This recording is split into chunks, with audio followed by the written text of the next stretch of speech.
evening, everyone. Good evening. Thank you for coming. And on behalf of the Davis Museum, we're really excited to welcome you to this evening's lecture. My name is Liz Gardner. I'm the Public and Interpretive Program Specialist at the Davis. And we're just thrilled to have Shelley Rice here tonight to discuss her research. She's going to be discussing her work in the context of a new exhibition that we have up at the Davis. It's called Measuring the World, Photography, Geography, and Description. And if you haven't seen that, please go as soon as you can. It is an amazing exhibition, and it's up through December 13th. So you can find our open hours on our website, and I highly encourage you to go check it out, especially after you've heard what Shelley has to say tonight. This lecture is just part of a rich slate of programming that we have each semester at the Davis, and I just wanted to highlight a few more things that are coming up. We have a drop-in tour of the Measuring the World exhibition if you're interested in hearing from one of our student guides. And that will be on November 14th. That's a Saturday at 2 p.m. And it's first come, first served. So if you're interested in that, you can just meet in the lobby. We also have a symposium coming up on October 23rd called the Davis Discovery Symposium. And that is a symposium exploring a recently conserved painting in the collection of the Davis. So we'll have 3 speakers at that, and it should be a really fascinating look at an undiscovered gem in our collection. And one last thing I wanted to highlight is anyone who is a film or cinema buff in the audience, we have our film series going on right now, Gender and Social Change in Weimar Cinema. And we will be screening The Cabinet of Dr. Caligari on October 28th. And this is widely considered one of the first horror movies ever made. So it's from 1920, it's a silent film, and we'll actually have someone playing live music to accompany it. So it should be a really, really great film screening to come to. If you missed them on your way in, we do have copies of our arts calendar where everything is listed. They're out in the cafe if you want to stop and get one on your way out. And you can also sign up for our mailing list. We have a little clipboard there, so we hope that you will do that as well. And so now I am very pleased to introduce curator of the exhibition, my colleague Ileana Selajan, who is the Linda Wyatt Gruber Class of 1966 Curatorial Fellow in Photography. Come on up, Ileana. Thank you, Liz. Hi. Great to see all of you here tonight. Welcome. Thank you for joining us. It's my great pleasure to introduce Shelley Rice. Shelley is a professor at New York University. She has a joint appointment between the Department of Art History and the Department of Photography and Imaging. Her many publications include Parisian Views, which is one of the most important books to date on the emergence of photography in 19th century France. She's also written the Book of 101 Books, and most recently, 3 publications that are worth noting. Hank Willis Thomas's Unbranded, A Century of White Women, 1915 to 2015, which was an exhibition catalog published by Jack Shaman Gallery in 2015, this year. Also, Mark Ferret's Rio, which is a publication by Seidel that's come out this year, and Jingdan Wen, which will soon be released by Bressel. These are really incredible books, and I recommend reading every single one of them. Shelley has also been very active in the curatorial field, and she was the co-curator with Lynn Gumpert of Inverted Odysseys, Claude Kahn, Maya Deren, Cindy Sherman at the Grey Art Gallery in 1999, which remains a reference show, especially when we think about the context where we are now, Wellesley College. So that exhibition explored gender and the presence of women in visual culture. Selfies. So again, a very important reference point. Now, Shelley was also a Guggenheim and a Fulbright Fellow. She's won the Pan-Girard Award for Nonfiction and was named a Chevalier in the Order of Arts and Letters in France in 2010. She's currently the host of a radio talk show entitled The Meeting Point with Shelley Rice, which is embedded in the online magazine of the Jeux de Paume Museum in Paris. So I'm delighted to have Shelley here with us tonight.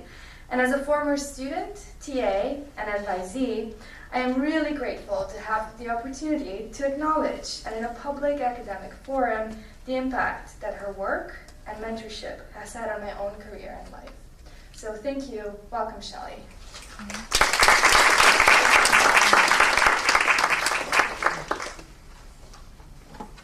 Thank you, Ileana. Hello, everybody. Thank you for coming. This is a project that is one of those, I mean, when I started in photo history, when I decided to be in photo history, it was mainly because nobody else was doing it. And I have a slightly perverse streak like that, that the minute there's something nobody else wants to do, I'm happy to do it, which of course gets me into much trouble often. And in this particular case, I was teaching in Zurich at the Art History Institute at the University of Zurich.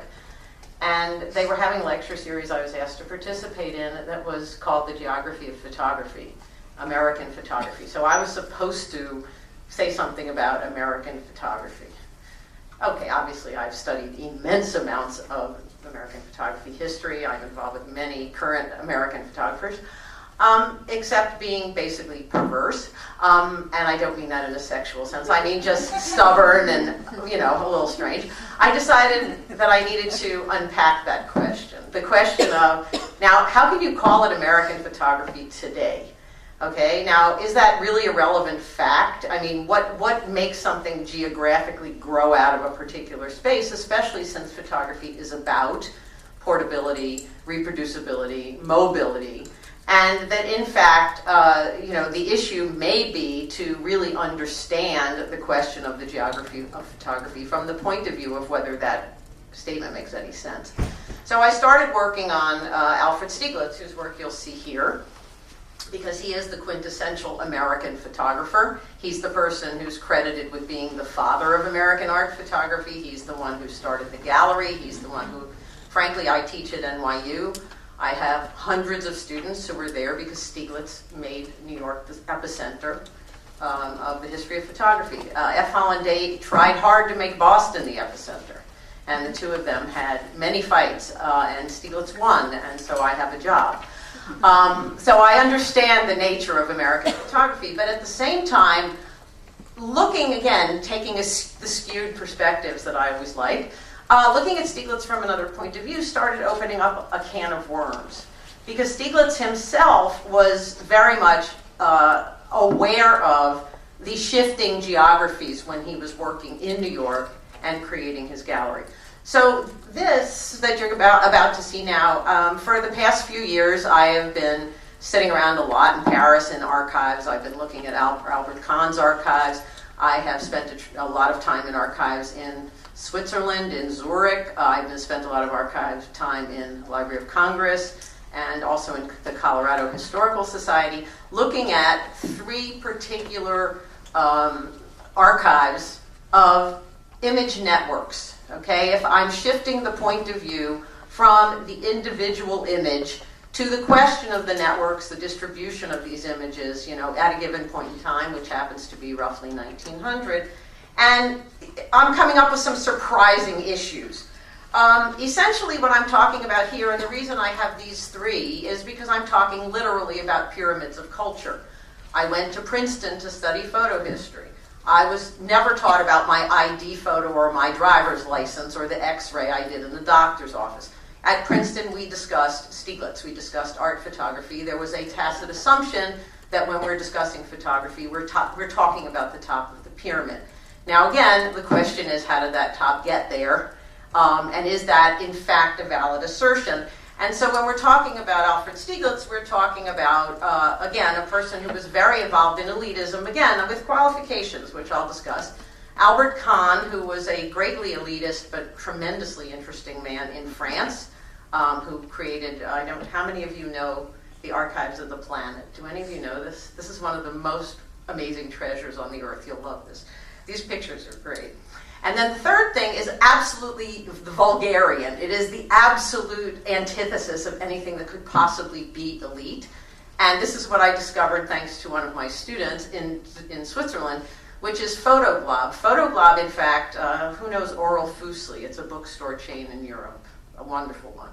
PhotoGlob grew out of Oral Fuseli in the 1890s, and it essentially created tourist images and postcards eventually. When postcards were legalized all over the world, there was postcards. And basically this company is still in business. They're still doing postcards. They're doing all kinds of things. But these guys were the ones who, all those stereotypes that you have in your mind that you buy on postcards now, like when you go to Paris and you buy the Eiffel Tower, this is them, okay? that this was really this place where I began to understand that both Stieglitz, Albert Kahn, and of course PhotoGlob is the mother lode here, because like the internet is really anything that happens right now image-wise. The mother lode is the internet. Every artist is in some way relating to the way information is received that way. Okay, all of them have perception changes because of it. You know, you can hate it, you can love it, you can work with it, you can work against it, but it's there creating an image environment and stream within which we're living and within which I'm doing this talk, because this talk is born out of this present condition. And so all three of these men, okay, were involved with what I'll call the creation of a world image. Okay, the Rolodex in your mind that lets you get up today and know what the pyramid is. Okay, this began when photography began circulating. Everybody saw the pyramid.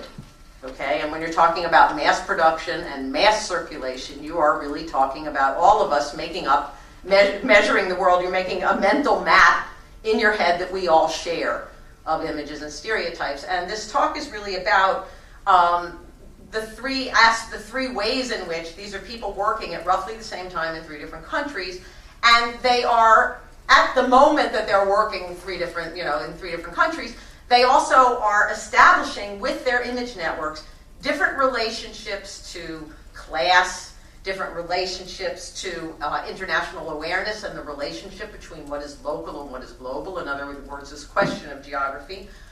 They're making these decisions by whether to disseminate things, how or not to disseminate things.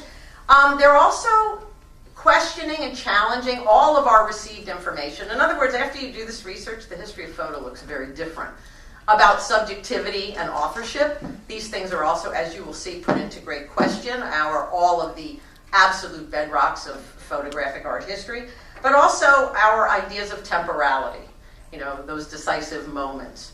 Okay, how do you see, how does time get embedded in a photograph, and how does that become part of our world image? So anyway, with no further ado, I will start showing you. There is one quote David Jostlett recently published a book way after I started doing a lot of this research called After Art, and there's actually a wonderful quote in it, and it really does encapsulate what I'm doing here. We need to write histories of image circulation. We need to explore how shifts in broad image economies, notably the image population explosion I've spoken of, he's mainly talking about contemporary, how they change the potentialities and the behavior of art. And that is what's happening here, hopefully. Okay, let's start with Alfred Stieglitz. And again, like I said, we're starting at the top of the pyramid. Alfred Stieglitz was born in New Jersey, in Hoboken, as he proudly would announce to anyone who wanted to listen. He was then sent off to school, in fact, in Switzerland, and when his parents realized that the dorms were co-ed, they pulled him out of the school and they put him in school in Germany, where he could be only with guys. So he went to school in Germany. He was supposed to be an engineer. He hated it. He ended up, by chance, studying with one of the great photochemists in the world at that time, and he ended up becoming a major photographer. Now, it's interesting to watch Stieglitz's trajectory, again, from this point of view of all these open questions that I just sort of stuck into the Pandora's box, because in fact, Stieglitz, he stayed in Europe. By the time he came back to New York, which he only did because his mother took away his allowance, and he had no other way to make a living, so Stieglitz came home. He, by that time, was a well-known photographer in Europe. He was extremely firmly ensconced within the art photography scene in Europe that was burgeoning in, the 1880s. He had 100 medals to his name. Okay, so he had placed himself. He was part of a certain kind of social class, and he had placed himself very firmly within a certain kind of aesthetic and a certain kind of tradition and a certain kind of history. Then he comes back home. He's living with his parents. And he's really lonely because, of course, there was no art photography in America. God did not create art photography. People create it. And Stieglitz realized that he had to create it in New York if he was going to have any friends. And he came face to face with, again, the fragility, vulnerability, and malleability of our structures. and decided that, yes, he was going to have to work at setting up for himself in America the kinds of situations and art language that he had in Europe. He ended up joining, the only choices he had were to join societies of amateur photographers, and which eventually became the Camera Club of New York. He became the vice president, and he started a magazine. Now that magazine is going to be the focus of my discussion. This is not Camera Work, which is very famous. It's Camera Notes.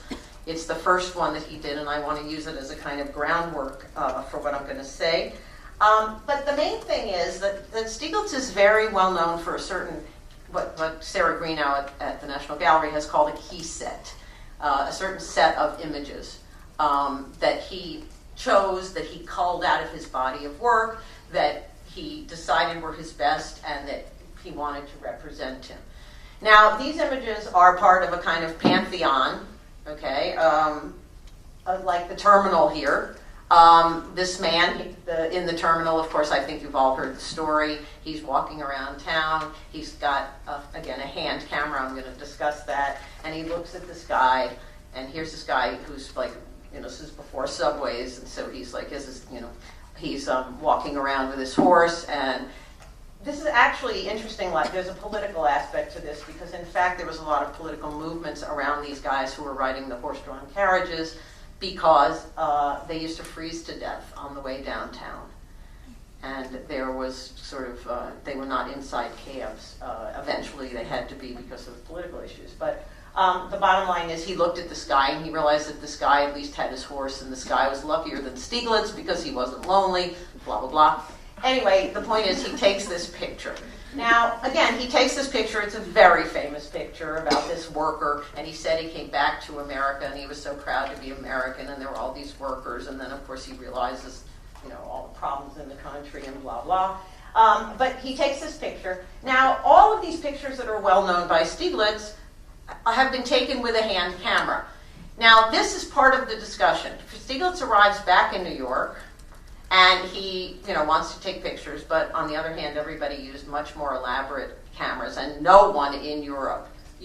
Class was depicted by whether you used important fancy cameras or whether you used the new Kodak. The Kodak was $25. You push the button, we do the rest. The handheld camera was fast. It did not allow for all kinds of issues that people felt were very important, in art history and in art photography in Europe. He basically was supposed to be at work, and he would keep the hand camera at his desk, and he would go out and work for 8 hours. The decision to use an amateur camera and to walk around the streets of New York, he was the first important artist to photograph New York, okay, put him at huge odds with his colleagues back in Europe, because his colleagues like Heinrich Kahn, whose work you'll see in a minute, Heinrich Kahn, he was so horrified by the Kodak camera, by all of these cat picture people, which is what I call them, the people who just take pictures of their cats and their daughters. He was so horrified by them that he retreated to his country estate and just took pictures of trees and still lifes, and he was just horrified, okay, that this was, as far as these guys were concerned, it was like everybody with their iPhone, okay, it was horrendous. What you see in this particular moment is exactly what you're seeing right now, where you have all of the old structures of photojournalism, etc., crumbling. Art photography as well, crumbling in the face of new technology. Okay, Stieglitz was riding the wave. He was using the hand camera and felt it was very important for interpreting cities. Okay, he was working with urban environments, which were absolutely anathema. In Europe, you're supposed to do still lives, or you're supposed to do churches, or you're supposed to do traditional subjects. Okay, on these two levels, he was not with them. But there's another level on which Stieglitz felt really that it was very important to be with them, okay? And that has to do with, like, he would take these pictures and then he would sometimes print them 100 times.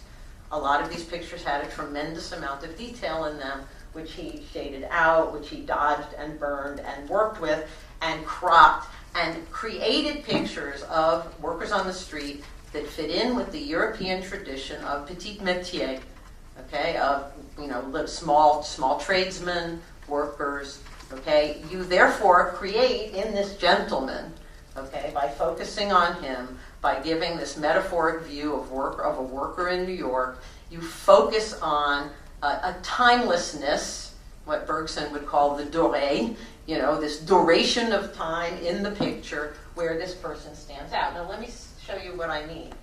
These are also Stieglitz pictures. These are ones he didn't choose for the key set, okay?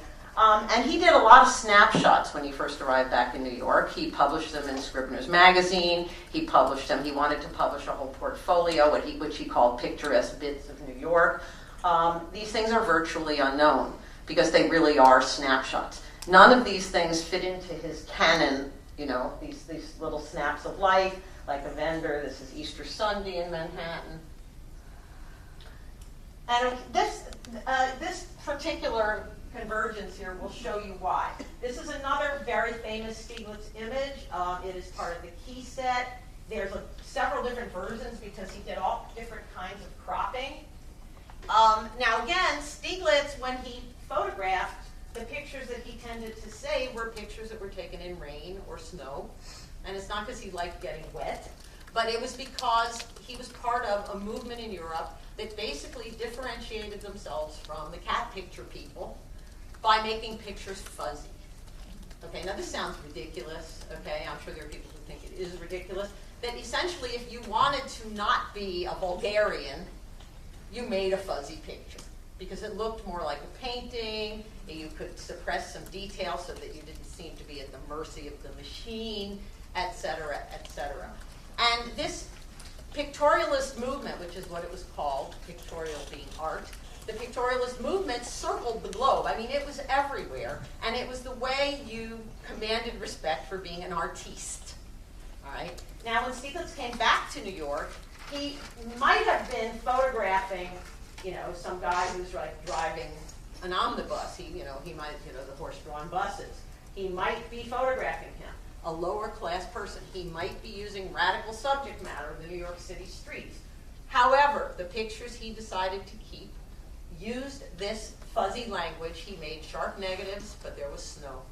He did this all the time, okay? He was placing this picture within a certain framework. The other thing he did, there's actually a flag post there. There's all kinds of detail in the original picture, which he completely blurred out to give you precisely the zeroing in on this man who fits in with this timeless thing, who is expressed in an international language which he learned in Europe. So what you're seeing here is a very complex convergence of forces. Now this is one of his picturesque bits before he sort of got his style together from about 1896. And this is the same, the iconography is the same. Both of them are horse-drawn carriages. On the other hand, this picture is a snack. This picture is about not a petit métier, a small tradesman, and this lone worker braving the elements, the metaphor for the worker in America. This picture is about the hustle and bustle of New York. This picture is about, this thing's in the middle, but it's bouncing off of that and that. People are moving in all different directions. This picture takes advantage of everything that the Bulgarian Kodak camera offered. And it is about something completely different. Therefore, when Stieglitz made a clear decision to go for that, he was saying something very significant. Now, there's another version, another one of these pictures. Here's a street sweeper. He printed this 100 times to get it perfectly right on rice paper. I mean, he was really fanatical. And again, like I said, we're working off of all kinds of different things. Now, when Alan Trachtenberg, and the usual way of looking at photo history, Alan Trachtenberg, I have a quote from him, quote, and he's saying this sort of derisively, the premises of the fine art movement conceived of the history of the medium as a history of styles, of changing looks and aesthetic intentions, isolated from social practices, cultural patterns, and institutional forms. Okay? Yes, exactly, precisely. And whereas that seems very negative to somebody who is very involved in local content, the whole effectiveness of the pictorialist movement, which was born at the moment that cameras were born, the Kodak camera was born, at the point when the photo business became like a multinational corporation where there were huge mass reproduction of photographic things, where there was half-tone reproduction and suddenly you buy cheap things in a magazine. These things are all happening at once, and this language Okay? The internationalness of this language allowed like-minded people to make the first international art movement in photography. It is precisely the non-local geographic nature of this that did that. Now, that Stieglitz understood, okay, when he was working in a camera club, and there's a quote from Stieglitz which is really wonderful, that ultimately, and he said this about this magazine, Camera Notes, he was doing a magazine from the camera club. But what he understood, and again, Stieglitz is very interesting because on the one hand, he wants to participate only in this international language of artists. He had no interest in American photography, Lewis Hine, any of the newspapers that were growing out of New York. I mean, the Daily News, the first picture newspaper, was happening right in front of his eyes when these things were going on. Okay, all of this stuff was happening. He didn't want any part of it. He wanted to be identified with Europe, and he wanted his people to be identified with Europe.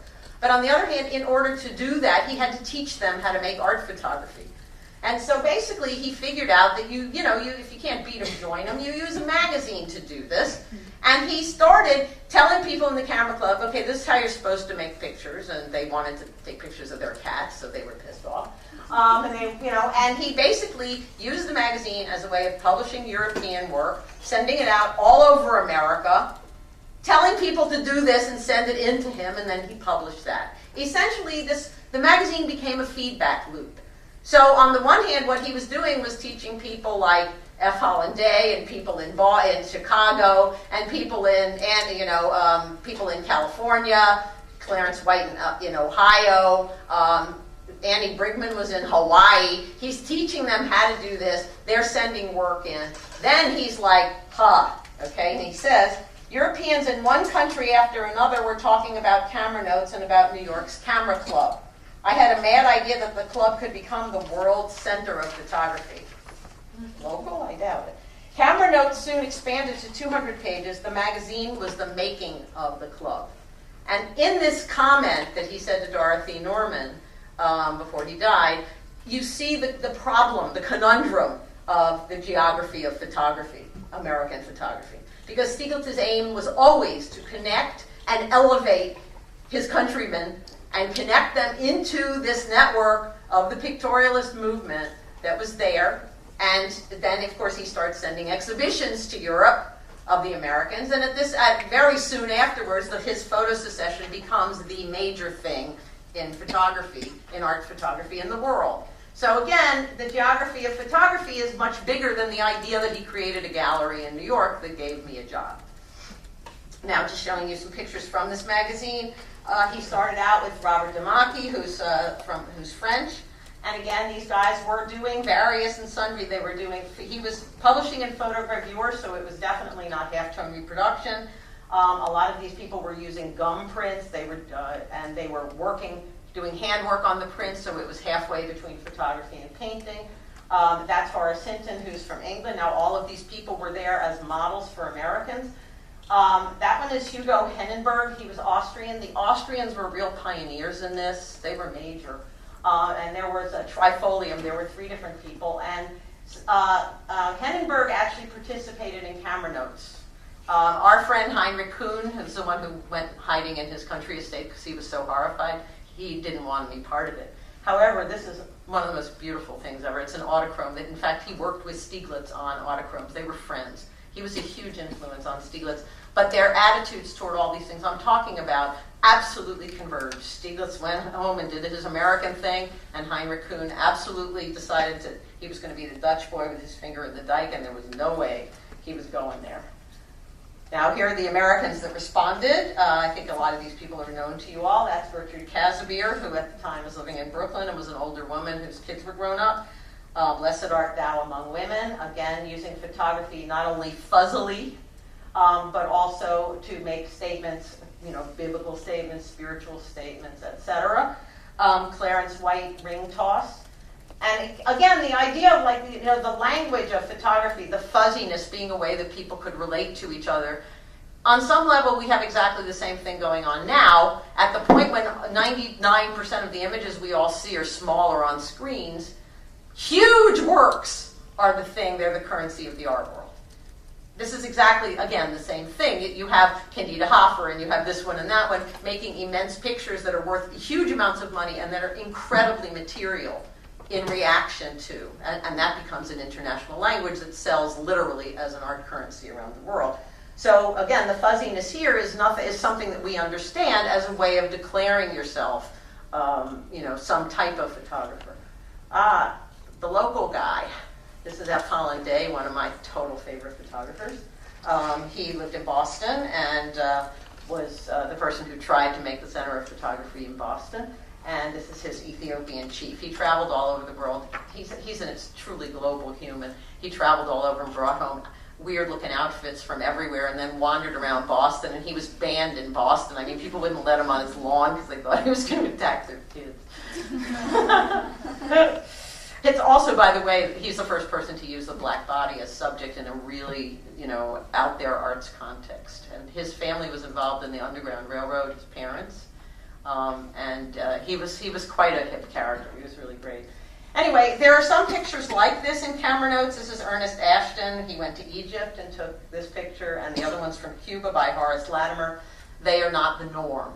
Okay, the norm are much, sort of more, nice-looking females in good-looking hats, children, et cetera, But again, you do have a little bit of this, which will get me into, again, this discussion of the language of pictorialism.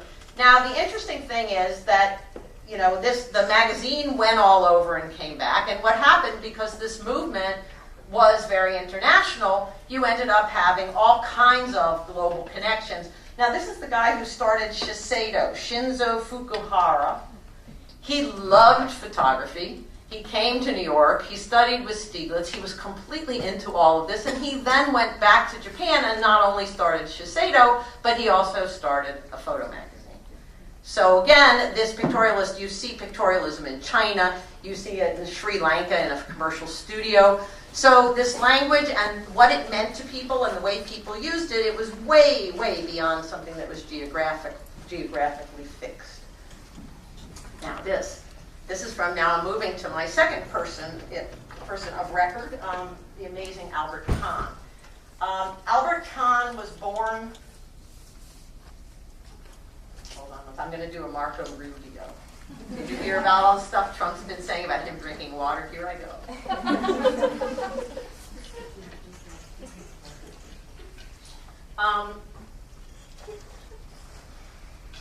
Anyway, Albert Kahn was born in France, but and he was born around the same time as Stieglitz in the 1860s. But after the Franco-Prussian War, the place where he was born became Prussia. So, he had one of those incredibly strange, virtual immigrant situations where all of a sudden he had to make some kind of decision about which nationality he wanted to be. He actually, I just found this out with one of the curators in the museum there, he actually kept his German nationality for quite some time because he couldn't inherit his parents' money if he became French. He moved to Paris, and eventually he had so much money that he became French.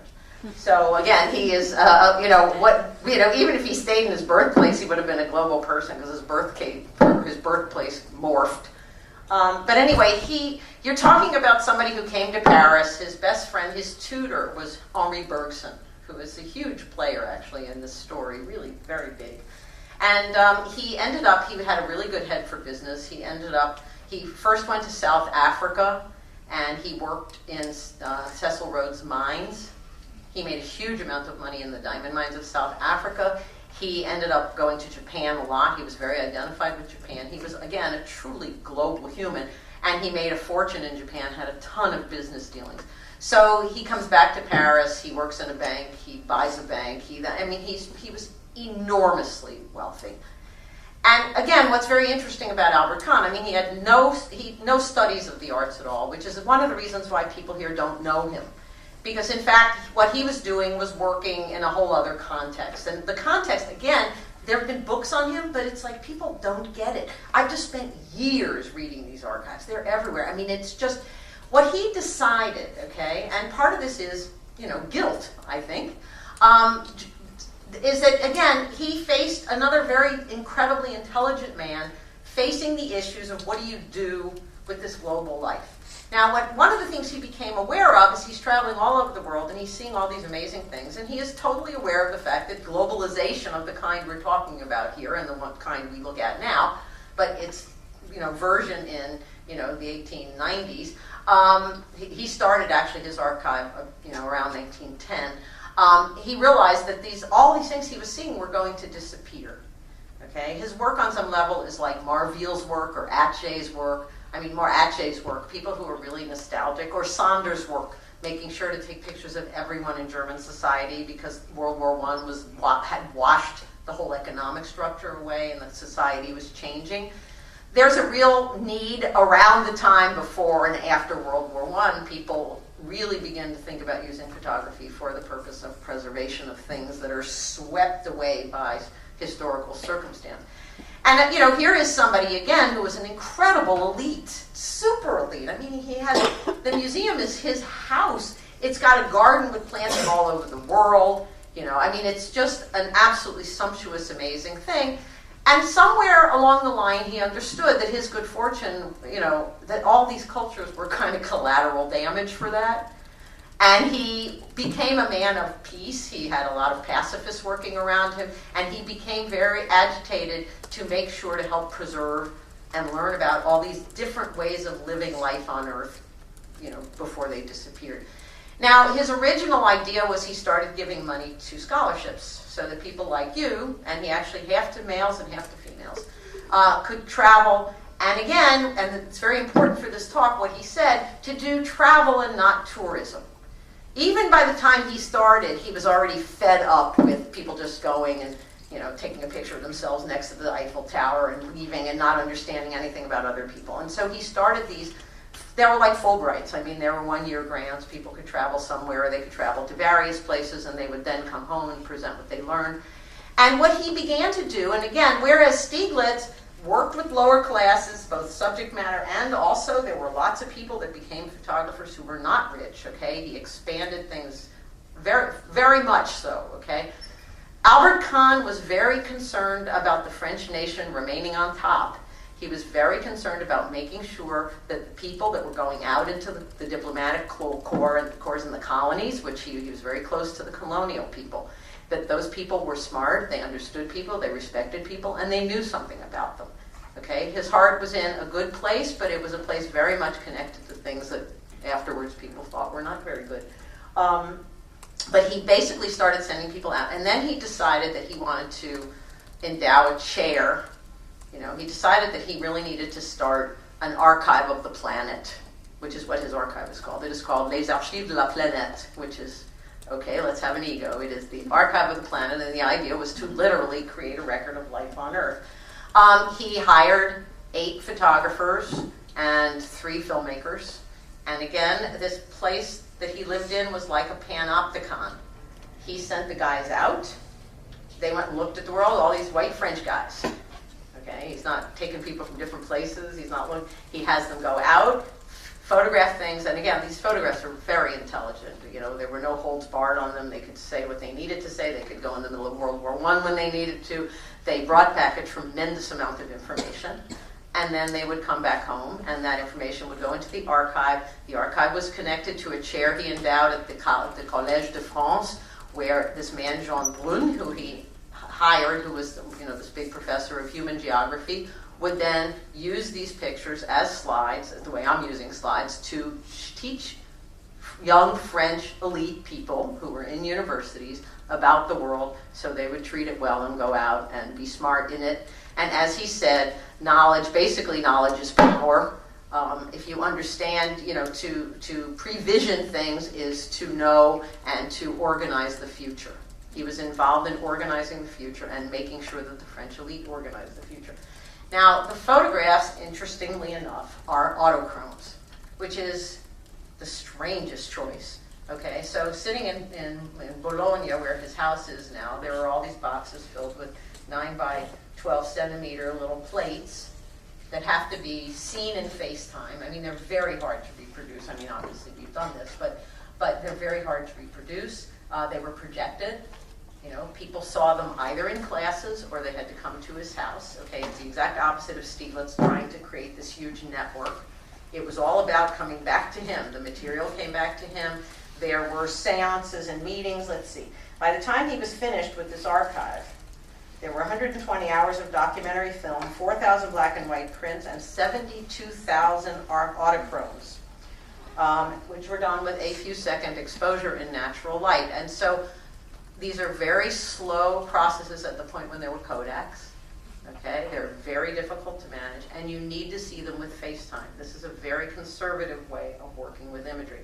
And a lot of the pictures, and this one is from French Somalia with Djibouti, 1914. That's a kid selling in the marketplace. Oops, I'm sorry.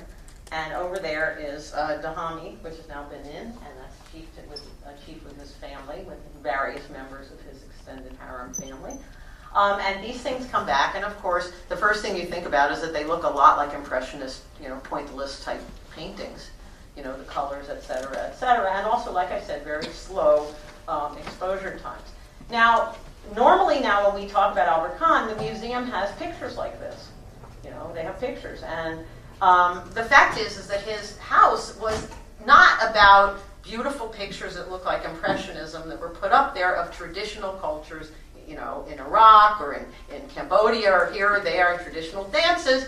This looks incredibly nostalgic and conservative. In actual fact, he put out 14 bulletins a week. This place was a center of intellectual production that was absolutely incredible. Okay, and I'm showing you some of these. I've tracked every one down that they have in Paris. There were 14 bulletins. This is economic life, okay? So these pictures were being taken in the middle of documentary films and 14 different kinds of bulletins. His people sat around culling newspapers the way the staff of like The Daily Show with Jon Stewart did. They sat there and they read everything and they put out incredible numbers, things with headlines from all over the world. Things on economic life, like this one. This one came out every 2 weeks, and it was all these different, stories from all over the world, different sort of contemporary stories. That one is one of the more interesting ones. That's facts about society and workers, which again had all kinds of workers' movement type information. This is the one that came out whenever they had a big issue to report on. His reporting on the Russian Revolution was absolutely unbelievable. It was incredible. And this was an entire book that was done in 1925 on what was going on in Russia. This is Public Spirit. This had to do, again, with a lot of reactions people had to a lot of problems in various countries, a lot of newspaper articles with commentaries. This would be like, they would quote a lot of the opinion pages on the Times, the sort of editorial. And that one was really very central, the new orientation. This is the way you organize the future. This was the one that proposed ways of dealing with a lot of the problems that you saw in the world. So this is just a few of them. Like I said, there were 14 a week that came out, and then there was also a think tank, the National Committee of Social and Political Studies, and they did amazing things. These were scholarly papers that had big symposiums, and this is my favorite one. This is about American families, and the prediction, this is 1929, that American families would fall apart because when given a choice, an American would buy a new car as opposed to redo their kitchen, which meant that Americans didn't really care that much about eating together. And again, this is sociology with lots of quotes, you know what I mean? I'm like making it. But their whole prediction of the ways in which American families related to each other has a great deal to do with the way American families relate to each other. And it was kind of remarkable, the amount of study that went into discussing the differences in family structure. So anyway, these are wonderful things. You can agree or disagree with them, but I love reading them because they're incredibly smart. Again, these were some of the smartest people in the world who were working with him and doing these things, so that these photographs are part of this immense, this huge panorama, parade of information, and the photographs themselves were used. They were not sort of shown in a gallery. They were shown in a place like this where there were people talking about them. This is part of the documentary films. He only liked rushes because he didn't like to make finished films because then you were editorializing about an event. He wanted documents. And this is workers leaving a factory, the Renault factory in Paris. There were lots of these. Now, Kahn's people went all over the world. In actual fact, more than 50% of the work was, in fact, done in Europe. Because there's a lot of stuff done in Africa. There was a lot of stuff done in Asia. Not very much in the Americas. There you go. There's some Dutch people. And these are, again, rituals here. The Dutch and Swiss. Here we have the Japanese and Mongolians in front of their yurts. This is after the Greeks were fighting with the Turks in Smyrna. This is an accident, a train accident. Now, he came to New York once, which is sort of when he got this idea. He did this around the world trip with his chauffeur, and his chauffeur took a picture of the Flatiron Building, which is going to become a star of our discussion now. That's the Plaza Hotel in New York City.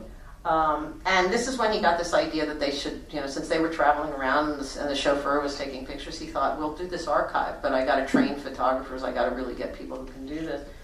Now, here's the Flatiron Building in two other manifestations. Okay, that first one was sort of the birth of Kahn's amazing archive that was, again, very much about, Kahn's archive was very much about non-dissemination, keeping things in, the panopticon model, but making sure that the French were in a position to wisely deal with the future in a globalized world. So it's a really kind of amazing project.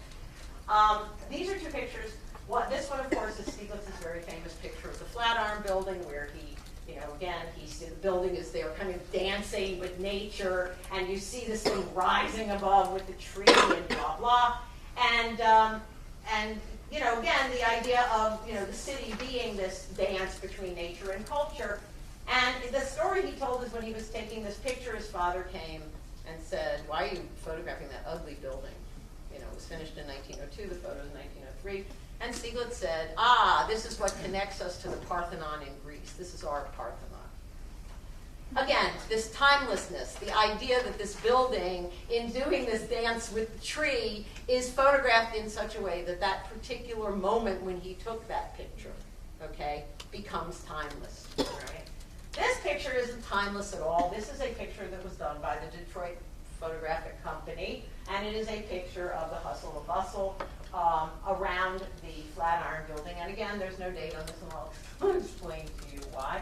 But it is, roughly 1905, somewhere after 1902, when the traffic patterns were set. Now, this picture became the model for this.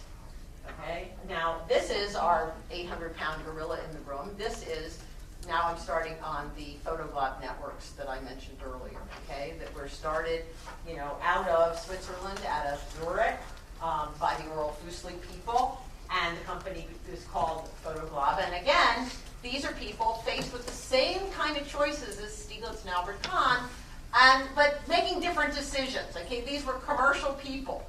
Okay, they opened up a factory in Kent. They had an office in London. They had an office in New York. And the idea was, how do we buy up images like this, and then figure out, because what they had invented, what one of their employees, Hans Jacob Schmidt, had invented in 1888 was the possibility of making color lithographs out of black and white photographs using 4x14 inch stones. They could take a picture, they could take a photograph, and then they would just color it, hand color the stones, and do plates. So you could make thousands and thousands and thousands of pictures, okay? Now this had a market. It had a market because there was Thomas Cook, because there were hotels, because there were cruise ships, and because there were universal exhibitions. So this tourist market had suddenly gone global, in the same way, in a really major way, and this, in the same way of other things we're talking about. So basically, what they decided to do was the exact opposite of what Kahn decided to do. Whereas Kahn was the panopticon model, where he controlled everything and everybody brought it back, and it was very much about knowledge in a very central place, knowledge of the globe in a very central place for a central purpose. They had 200 suppliers all over the globe. Their people traveled around, bought up studio negatives, and the rights to use them in New York, in Mongolia, in New Zealand, in Australia, everywhere. They went to local people. So you have this very decentralized thing going on. But these are studios, they're commercial studios. So these are the people that know what everybody wants to look at. They are seeing their place from the eyes of the other. They're not doing pictures of, market life of a very local kind. These are the pictures that are the pictures that are going to sell to tourists. And so they ended up with this immense 30,000 pictures or something like that. I mean, this was an absolutely immense business. And they would take a picture like that. The black and white negative that you saw is the one this is based on. Okay? And the thing that's really amazing about these pictures, you would take a picture, you would buy it from the studio, and then you would reproduce it over and over and over and over again for like years. So I'm looking at hundreds of these, and the thing that's weird is that like they never change. You know, so eternity is not Stieglitz's version of the durée and, you know, the Flatiron Building being the Parthenon. But again, you know, when you think about it, I mean, it's the same with postcards. You know, you can probably buy the same postcard in Paris of the Eiffel Tower that I bought when I was a student, you know. And so you end up with these pictures becoming the very currency of international history at the same time as they're not participating in the flow of that history at all. So the temporality of this becomes very strange. The other thing that's very strange about these, okay, is that in fact, because all of this international stuff was destroying photo studios all over the world, people were, you know, these guys were going bankrupt, and they were more than happy, famous photographers, Vroman, Frith, Edward Curtis, Bonfils, the PhotoGlob ate them up. These are, sometimes you're looking at them, like when I was in the Library of Congress, and I'm looking at these pictures of the Middle East, and they're absolutely stunning. And they're so much better than most. So then I started doing some digging, and they were by Bonfils. His studio was going bankrupt. His son reorganized, and he sold them. So here we are with these pictures that are hanging up there in the net, and we're going on and on and on about art elitism. That had nothing to do with what was happening with those studios at this time, because those pictures were being bought up, and the rights were sold, and they were participating in this version of eternity as opposed to the one at the net. So, and again, with no authorship, obviously. Anyway, here's the catalogs. We're talking about, like I said, an absolutely immense, enormous business. Here are some of the pictures. And then, of course, this business fell apart in World War I because tourism fell apart. So the reason I got to see so many pictures is because the PhotoGlob people gave a lot of the pictures to the library in Zurich, the central library, because basically they stopped production. Now, in America, this continued for quite a while. Now, what happened is they started a subsidiary in Detroit, and the American subsidiary at first was sort of linked to Zurich, but at a certain point became very independent. That one went on. I'll tell you about that when we get to. This is Lake Lugano in Italy. Blankenberg, and here again, this is in the Rolodex of our minds. We know about Blankenberg. We know about the various beaches. Here we have Istanbul. Again, there's no authors here. There's no time. And this is one of the Bonfils images. These are like to die for, beautiful. More of them. Aren't they stunning? I mean, they're just beautiful.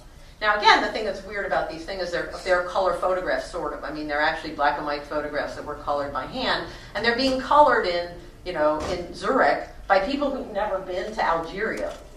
And so sometimes, like I've read William Jackson's diaries, and sometimes he would say yellow, green. He would sort of sketch out the picture and give tips as to what the colors are. But most of the time, they're working blind. And so again, you have this incredibly orientalized thing going down where people are kind of inventing the color schemes of a certain place with minimal information. I have actually a graduate student just finished her PhD on precisely the color in these things. Anyway, this is the American version of this. This is William Livingston, who started this here in Detroit. He traveled around on a train and stopped off at studios and picked up pictures that they were allowed to use. Now, again, these things were totally for sale. This has nothing to do with the idea that Kahn had of educating people. This has nothing to do with that. This has to do with selling tourist locations. Now, here you have some of these pictures. Now, that is a PhotoGlob image. Oops, sorry. That's a PhotoGlob image from the Detroit Publishing Company, which after postcards were invented, they changed their name to Detroit Publishing Company. And this is a picture. By this time, they had purchased 10,000 images from William Henry Jackson, one of our great photography stars of the 19th century, who's at the Met all the time. He's known as a pioneer photographer. He was on the Hayden survey. We talk about him from the 1870s. He lived like a million years. He was like 100 and something when he died. He was incredibly active. He traveled all over the world. And he was manager of this place for ages in his old age. You know, this guy was absolutely incredible. And again, we don't discuss it because he was working commercially all the time. He sold his studio. They brought the negatives. That is a picture that was sold as a PhotoGlob image. Okay, there you have the Mount of the Holy Cross there. And here you have this nice little scene, which never existed. Okay, that scene doesn't exist. This is the original photo. But of course, they're making up tourist things, you know? They have to please people with this. And so people like a stream better than they like craggy rocks. And so they just basically montage this thing. I figured this out in Zurich one day, and I'm sitting there and I'm looking at this picture of the pyramid, and there's like an oasis in front of the pyramid.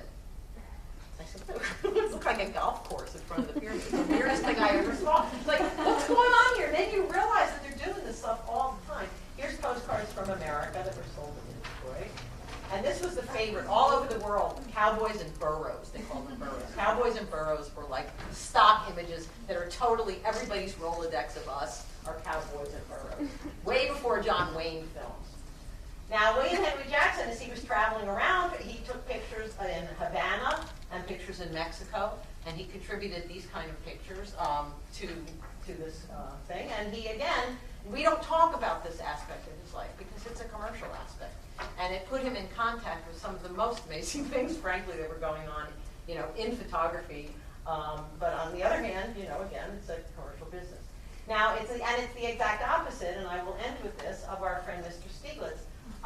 Because, you know, basically, William Henry Jackson was a commercial photographer. He had a studio. He, again, worked in industry. He traveled around the industry, etc. And he helped to create, and again, his photos are quite wonderful, actually, you know, part of this tourist world image of photography.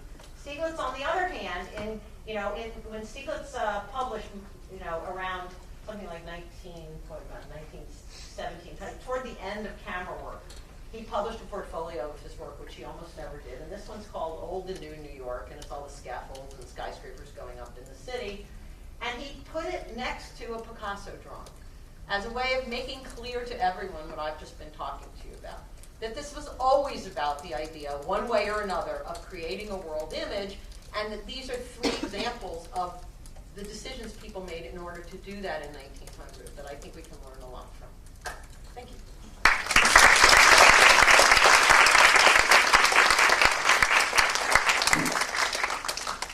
I know that's a lot, but do you have any questions?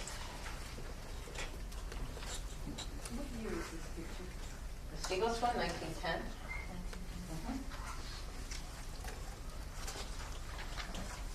Okay, let's see. And the Picasso drawing was shown at his gallery 291 and put in camera work in 1911. So again, we were talking about he really promoted that. I mean, he had the first shows of modern art in America. He got drawings. Steichen was living in Paris, and he would go to Picasso's studio and pick out drawings because they couldn't afford to do anything big. And he would roll them up, stick them in a tube, and put a 6-cent stamp on them, and send them to Stieglitz. He would put them up on the wall. And this is really how modern art, starting in 1909, got shown in America first, way before the Armory shows. And nobody ever gives Stieglitz credit for this because Stieglitz was a photographer. And in actual fact, Matisse and all those guys were on the Stieglitz's gallery.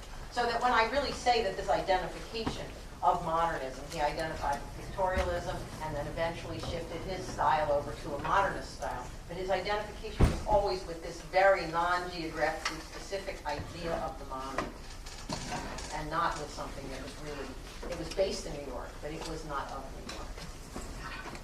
I had a question about the fact that they had these pictures and added sort of elements to it and sort of hit the truth. I was wondering if you saw a relationship, and I know it's a bit later, but with the Magnum photographers, which have sort of this idea of staying with the truth with photojournalism and not trying to, like, having this issue of choosing which picture out of all of the frames that they took to be the most representative, if that was sort of a movement to go against this sort of postcard business of not showing exactly The idea of truth is really a kind of slippery Right. one, because the 19th century kind of believed that if it looks real, it is real. They really were not very fussy about this.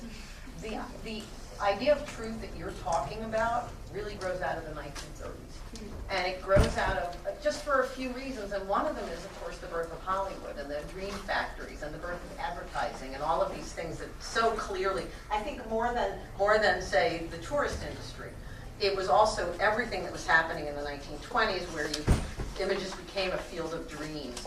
And that there was a lot of reaction to people to have to do something that was truer. And again, that really our definition of truth comes from that period. And the other, it was that, and it was also that during the time in Life magazine when there was the, when we had the Depression, and there were a lot of different FSA photographs that were being shown, the Foreign Security Administration, of the kind of poverty in America. The right wing was really trying to shut down that operation by proving that things were not true. So it was really important at that point that everything check out as having been above board, that they really did see this. I mean, at one point they almost shut down the agency because somebody moved an animal skull. So again, these are manufactured concepts of truth, which obviously the people from PhotoGlob had no interest in whatsoever. Does that answer your question? Yeah, thank you. Mm-hmm. How does this relate to when you go to a touristy place and there's still these postcards that are extremely outdated? For example, the first time I ever went to New York City, the postcard that my sister almost bought still had the Twin Towers on it, although they're not there, obviously. Listen, if you see one of those, buy it and give it to Ileana so she can send it to me and I'll put it in this talk. Yeah, okay. So I'm just wondering, if that, obviously since I'm American, I know that is not a correct image, but for other cities, how much of these images is false representation as far as dramatic changes in the landscape that we aren't aware of as cultural, we don't have the cultural knowledge.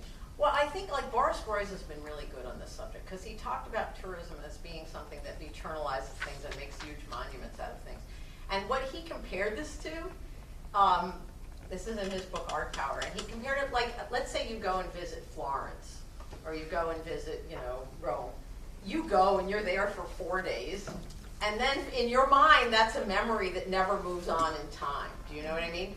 And so on some level, the whole tourist thing stops time because each one of us, somebody moves to New York and the neighborhood is one way, and of course New York changes so fast, and in 5 years it's a different place, and people mourn and get very, we have a very ambivalent relationship to historical time. And part of that has to do with tourism because we come in and we go out, and we have, even in our heads, there are plenty of people who haven't been to New York since the Twin Towers came down. And I have to say that I lived there and I watched them be built, and I have to say that they're still in my mind too. So what I like is that these are part of a continuum of things we need to unpack and think about. Do you know what I'm saying? Mm-hmm. So rather than say, really I want one of those Twin Tower images, but so I'll start looking now. But I was kind of shocked because again, I looked at thousands of these. This knowledge came hard for me, and it's I'm trying to find a date. I'm an art historian. There are none. And then you realize that you're looking at, archives that are 10 years later and it's the same picture. So again, this concept of what moves in history and what does not, and what relationship that has, again, to the fact that when you go to Florence and come home after a week, you're not moving on in its history either. So these are big questions that bear much thought, I think. Mm-hmm. I was curious if you could say a little bit more about your thinking about what their intention was in creating a wall image. What is it going on? Is it a sense of universalism? Well, the French always have a sense of universalism. They still have that. So Albert Kahn, sure. I think what I'm trying to do is say that all three of these, either corporations, people, whatever, understood that they were now on the threshold of a world that was about a global image, whether that was Stieglitz's modernism or pictorialism that was a global way of communicating, or whether that was, Albert Kahn understanding what globalization was doing, or the PhotoGlob people wanting to make money. And I think that I'm just showing you 3 different ways of dealing with that. I think that it was the moment when everybody got the fact that that needed to be done. And that these are 3 aspects, 3 proposals. And I think all 3 of them are still relevant. Like I said, the art world with the art fairs and the great big pictures and the way the art world reacts is one now. You certainly have incredible amounts of touristy things and things that are going on the web. And, you also have the Magnum people and the people who are trying to do, in terms of truth, the questions of truth. Albert Kahn's people were involved in the production of truth. Again, as they saw it, they were incredibly intelligent, they were very well briefed, they were very much like the FSA people, the Magnum people, and they brought home difficult pictures, not just sales pictures, just sales pitches. So again, these are 3 levels of things that are still happening, but they're hard to see for us today because they stream by so fast.